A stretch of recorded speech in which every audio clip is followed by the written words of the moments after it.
एक अंधेरी और एक तूफानी रात थी। सालू घर में अकेली थी। उसका पति व्यापार के सिलसिले में बाहर गया हुआ था और वह पुराने घर में बेचैनी महसूस कर रही थी। उसने रात बिताने और खुद को विचलित करने के लिए एक फिल्म देखने का फैसला किया। जैसे ही वह सोफे पर बैठी, उसने दरवाजे पर दस्तक सुनी।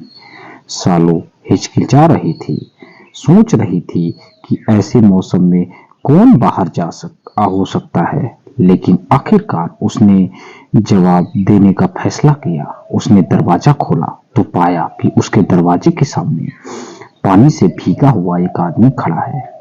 उसने बारिश से बाहर निकलने के लिए अंदर आने को कहा और सालू ने अनिच्छा से तैयार हो गई और उसे अंदर बुला लिया। जैसे ही वह आदमी उसके बगल में सोफे पर बैठा, सालू ने उसे उसके बारे में कुछ अजीब सा देखा। वह घबराया हुआ था और उत्तेजित लग रहा था और वह कमरों के चारों ओर देख रहा था, जैसे वह कुछ खोज रहा हो।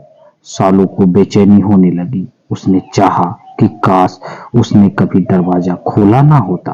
अचानक बिजली गुल हो गई और कमरे में अंधेरा छा गया। सालू उस आदमी को अपने बगल में जोर जोर से सांस लेते हुए सुन सकती थी और महसूस कर रही थी कि वह उसके करीब आ गया। उसने जाने के लिए उठने की कोशिश की, लेकिन उसने पकड़ लिया और मुझे खेद है कि वह फुसफुसाया, मेरा मतलब यह नहीं था कि ऐसा हो सकता है। सालू ने छुड़ाने के लिए संघर्ष किया, लेकिन वह आदमी बहुत मजबूत था। उसने डरावने रूप से महसूस किया कि वह सिर्फ एक अजनबी नहीं था जो बारिश में फंस गया था।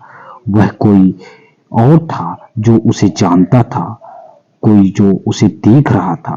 तभी बिजली वापस आ गई और कमरा रोशनी से भर गया। सालू ने पहली बार उस आदमी का चेहरा देखा और उसे एक पुराने परिचित के रूप में पहचाना, जिससे वह वर्षों पहले संपर्क खो चुकी थी। उसने कभी नहीं सोचा था कि वह एक खतरनाक अजनबी बन जाएगा। क्यों? सालू किसी तरह बच के निकलने में कामयाब रही और मदद के लिए फोन के लिए दौड़ी, लेकिन वह आदमी पहले ही जा चुका था।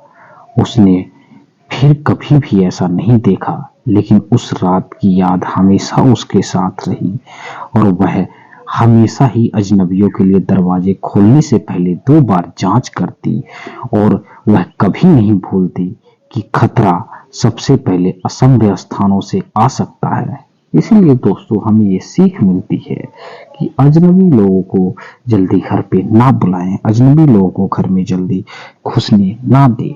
कोई भी अजनबी आपके लिए खतरनाक हो सकता है, चाहे वह जान परिचित आदमी